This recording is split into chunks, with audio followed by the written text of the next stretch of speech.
Hello guys, അപ്പോൾ എല്ലാവർക്കും നമ്മൾ പുതിയ കുടിക്കച്ചാൽ. അപ്പോൾ ഞാൻ ഇന്ന് വന്നിരിക്കുന്നത് ഈ കുപ്പിക്കകത്ത് ഇങ്ങനെ വെള്ളം നിറച്ചിട്ട് കമത്തുമ്പോൾ വെള്ളം പോകത്തില്ലെന്നാണ്. അപ്പോൾ നമുക്ക് വെള്ളം നിറച്ചിട്ട് വരാം.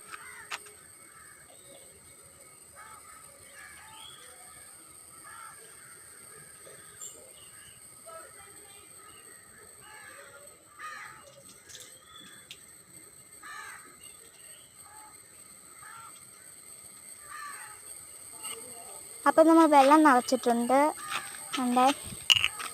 നമുക്കിതിനകത്ത് ഫുള്ള് നിറക്കണം. ഇനി നമുക്കിതിനകത്ത് പേപ്പർ മുകളിൽ വെക്കാം. പേപ്പർ ഞാനിവിടെ മുകളിൽ വെക്കുന്നുണ്ട്. എന്നിട്ട് ചെറുതായിട്ടൊന്ന് പ്രസ് ചെയ്ത് കൊടുക്കുക. ഒരു 5 സെക്കൻഡെങ്കിലും വെക്കണം. അപ്പോൾ നമ്മൾ ഇതിനകത്ത് വെച്ചിട്ടുണ്ട്. നമുക്ക് കമത്തി നോക്കാം.